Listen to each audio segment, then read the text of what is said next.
2017-18 तक पवन हंस प्रॉफिट में थी और हैवी प्रॉफिट में। और जो ये कंपनी है स्टार 9 मोबिलिटी, इसमें एक पार्टनर है, उस कंपनी के पास 3 हेलीकॉप्टर है और वो कंपनी सिर्फ बाबा रामदेव की फोटो डाल रही है। मुझे नहीं पता ये रिश्ता क्या है इनका, मुझे नहीं पता।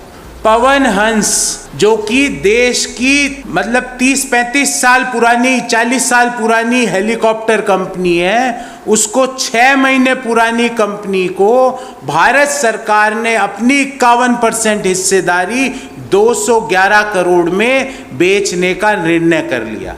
नमस्कार, आप देख रहे हैं न्यूज़ जरा हटके। और आज जो हम कंपनी लेके आए हैं, जिसको सरकार ने किसको बेचा, क्यों बेचा और क्यों इतने कम में बेचा, उसकी सारी प्रूफ विथ एविडेंस आपके सामने रखूंगा। कंपनी का नाम है पवन हंस। पवन हंस हेलीकॉप्टर सेवाएं प्रदान करता है देश में और साउथ एशिया की सबसे बड़ी हेलीकॉप्टर कंपनी है, देश की नहीं, दक्षिणी एशिया की सबसे बड़ी हेलीकॉप्टर कंपनी है, जिसके पास सबसे ज़्यादा हेलीकॉप्टर है, सबसे ज़्यादा फ्लाइंग आवर्स का अनुभव है, सबसे ज़्यादा हेलीपोर्ट्स हैं, जिसका विश्वास है आज भी हमें केदारनाथ जी, बद्रीनाथ जी, माता वैष्णो देवी जी, अमरनाथ जी की यात्रा करनी होती है तो ये कंपनी हमें पहुंचाती है वहाँ तक। हमारे बुजुर्गों को यही कंपनी केदारनाथ जी के मंदिर के सामने पहुंचाती है। उसको भारत सरकार ने अपना 51% हिस्सा बेचने का निर्णय कर लिया। और किसको बेच रहे हैं वो जानकारी दूंगा आपको। मात्र 211 करोड़ रुपए में। और किस कंपनी को बेच रहे हैं? कंपनी का नाम है स्टार 9 मोबिलिटी प्राइवेट लिमिटेड। और ये स्टार 9 मोबिलिटी प्राइवेट लिमिटेड है और जिसका इनकॉर्पोरेशन होता है 29 अक्टूबर 2021। 6 महीने पुरानी कंपनी को, जो 6 महीने पहले बनी है, और ये जो मैं डॉक्यूमेंट है ये मिनिस्ट्री ऑफ कॉर्पोरेट अफेयर्स का वेबसाइट से लाया हूँ। ये कोई सरकारी सोर्स है, कोई निजी सोर्स से डाटा नहीं लाया हूँ। 6 महीने पुरानी कंपनी को पवन हंस, जो कि देश की मतलब 30-35 साल पुरानी, 40 साल पुरानी हेलीकॉप्टर कंपनी है, उसको 6 महीने पुरानी कंपनी को भारत सरकार ने अपनी 51% हिस्सेदारी 211 करोड़ में बेचने का निर्णय कर लिया। आपको लग रहा होगा साहब कोई आया ही नहीं होगा, नहीं, 2 बिडर और थे और उनकी भी कहानी सुनिए। और फिर मैं इस स्टार मोबिलिटी की हकीकत आपके सामने रखूंगा।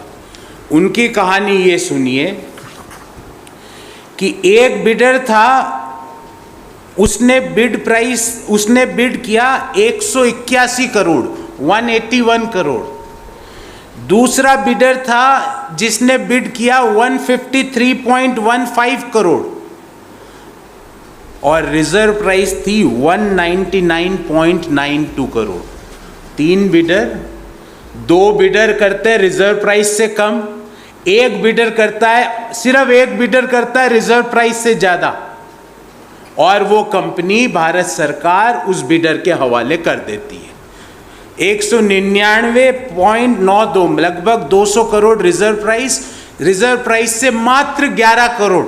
और 11 अपने यहाँ बड़ा लकी शुगनी नंबर है, तो सरकार ने रिजर्व प्राइस के 11 करोड़ रुपए ज़्यादा दे लेके अपनी 51% हिस्सेदारी पवन हंस की, जो कि सबसे पुरानी दक्षिण एशिया की हेलीकॉप्टर कंपनी है, वो 6 महीने पुरानी कंपनी के हवाले कर दिया, जिसका नाम है स्टार 9 मोबिलिटी प्राइवेट लिमिटेड। अब आप स्टार 9 मोबिलिटी प्राइवेट लिमिटेड की हकीकत आपको बताता हूँ। स्टार 9 मोबिलिटी जो है, इसके 3 एसोसिएट हैं। उन तीनों एसोसिएट की कहानी सुनिए और उनकी जानकारी आपके सामने रख रहा हूँ। पहला एसोसिएट है जिसका नाम है बिग चार्टर प्राइवेट लिमिटेड। दूसरा एसोसिएट है उसका नाम है महाराजा एविएशन प्राइवेट लिमिटेड, और तीसरा एसोसिएट है उसका नाम है Almas global opportunity fund SPC। तो सबसे पहले तो ये अल्मास ग्लोबल अपॉर्चुनिटी फंड कहाँ है? क्लेमेन आइलैंड में, हिंदुस्तान में नहीं है। और क्लेमेन आइलैंड में क्या होता है? मोदी जी पहले 2014 से पहले बताते थे कि वहां से जो ब्लैक मनी पड़ी है वो देश में लेके आएंगे और सबके खाते में 15 लाख रुपए जमा होंगे। और आज एक ऐसी कंपनी जो क्लेमेन आइलैंड में है उसको देश की सबसे बड़ी हेलीकॉप्टर कंपनी पकड़ा दी, उसका कोई अता पता नहीं है। चलो साहब, एक का नहीं है पता, दूसरे का तो होगा। दूसरी कंपनी का नाम है महाराजा एविएशन लिमिटेड और तीसरी का नाम है बिग चार्टर प्राइवेट लिमिटेड। ये बिग चार्टर प्राइवेट लिमिटेड का दिल्ली हाई कोर्ट में हेलीकॉप्टर संबंधित केस चल रहा है। ये मैं नहीं कह रहा, उस केस की भी डिटेल्स आपको दूंगा। एक कंपनी तीन साझेदार थे स्टार 9 मोबिलिटी के, जो 6 महीने पहले बनी है। एक साझेदार तो है क्लेमेन आइलैंड में, एक साझेदार जो हिंदुस्तान में है उसके खिलाफ हेलीकॉप्टर ड्यूज से संबंधित केस चल रहा है दिल्ली हाई कोर्ट में। और तीसरी कंपनी है जिसका नाम है महाराजा एविएशन प्राइवेट लिमिटेड। उसकी इंटरनेट पे कोई डिटेल नहीं है, पर मैंने उसके फेसबुक पेज पे जाके डिटेल एकत्रित करी। फेसबुक पेज पे महाराजा एविएशन कहता है कि हमारे पास 3 हेलीकॉप्टर है और फेसबुक पेज पे 4-5 फोटोवें ही थी। उन 4-5 में से 3 फोटोवें देश में जो 35 रुपये तेल बेचवाना चाह रहे थे बाबा रामदेव जी की है। ये मैंने ये इस कंपनी के फेसबुक पेज से लाया हूं। बाबा रामदेव जी इनके चहेते कस्टमर है या क्या है मुझे नहीं पता, आई डोंट नो, पर मैं ये जानता हूं कि ये वही बाबा है जो 35 रुपये प्रति लीटर तेल बिकवाने की बात कर रहे थे 2014 से पहले। इस बात की मेरी गारंटी है। ये इनके चहेते कस्टमर है कि इनका इनसे क्या रिश्ता है मुझे नहीं पता, पर 5-7 फोटोओं में 3 तो बाबा रामदेव जी की है जो मैं आपके सामने रख रहा हूं, एक आचार्य जी बालकृष्ण जी की है जो बाबा रामदेव जी के कंपनी के CEO है, एक हेमा मालिनी जी की है। ये कंपनी क्या करती है, इसकी क्या वेबसाइट है, इसके फेसबुक पेज पे ये बताया गया है कि हमारे पास 3 हेलीकॉप्टर है। और ये बाबा से इनका क्या संबंध है, या तो ये कोरोनिल की दवा देते हैं हेलीकॉप्टर बैठने वालों को, मुझे नहीं पता, या ये अनुलोम विलोम सिखाते हैं हेलीकॉप्टर में बैठ के, मुझे नहीं पता। इनकी इस हेलीकॉप्टर कंपनी से क्या संबंध है मुझे नहीं पता, पर ये कंपनी बाबा जी को हेलीकॉप्टर में बैठा के फोटोवें अपने फेसबुक पेज पे डाल रही है। तो एक ऐसी कंपनी जो 6 महीने पहले बनी, जिसके 3 में से एक एसोसिएट तो क्लेमेन आइलैंड में बैठा है, केमेन आइलैंड में बैठा है, दूसरा एसोसिएट का दिल्ली हाई कोर्ट में केस चल रहा है, तीसरे एसोसिएट बाबा जी के साथ अपनी फेसबुक पेज पे फोटोवें डाल रहा है। अब इस संबंध में हमारे 2-4 प्रश्न हैं भारत सरकार से कि क्यों ऐसे बिडर जिनके 3 एसोसिएट कंपनी, 3 का जो पार्टनर है उस बिडर के, तीनों में से किसी की भी आइडेंटिटी आपको वेबसाइट पे नहीं मिलेगी। जो कंपनी 6 महीने पहले बनी, गवर्नमेंट ने अपनी सार्वजनिक क्षेत्र की हेलीकॉप्टर कंपनी को 211 करोड़ रुपए मात्र में ऐसे लोगों के हवाले करने का निर्णय क्यों किया? Point number 1। पॉइंट नंबर 2 कि ऐसा क्या कारण था कि 3 बिडर आते हैं, 2 रिजर्व प्राइस से कम करते हैं, एक मात्र 11 करोड़ रुपए रिजर्व प्राइस से ज्यादा देता है और उसको हेलीकॉप्टर कंपनी पकड़ा दी जाती है। पॉइंट नंबर 3, ये जो पवन हंस है इसकी 51% हिस्सेदारी भारत सरकार के पास है, 49% हिस्सेदारी ओएनजीसी के पास है, और ओएनजीसी कह रहा है मैं खरीदना चाहता हूं। क्यों ओएनजीसी को नहीं देके एक 6 महीने पुरानी कंपनी को दे दिया गया? क्योंकि ओएनजीसी के मूवमेंट पवन हंस के थ्रू होते हैं, और ना केवल ओएनजीसी के, एचएएल के मूवमेंट भी पवन हंस के थ्रू हो रहे हैं। क्यों उन कंपनियों को ये कंपनी नहीं दी गई? और तो और पवन हंस कंपनी के जो एम्प्लॉइज हैं वो कह रहे हैं हमको दे दो, हम खरीद लेते हैं, हम चला लेंगे। उनकी यूनियन ने बिड भी करी, पर भारत सरकार ने कहा नहीं, तुम योग्य नहीं हो। 6 महीने पुरानी कंपनी योग्य है, तुमको कुछ नहीं आता है। केमन आइलैंड में जो लोग बैठे हैं वो योग्य है हमारे देश की सबसे पुरानी हेलीकॉप्टर कंपनी चलाने के लिए। फिर एक और इसमें चीज आपके सामने रख रहा हूं। मैंने पिछले 12 साल का इस कंपनी का प्रॉफिट और रेवेन्यूज आपके सामने रख रहा।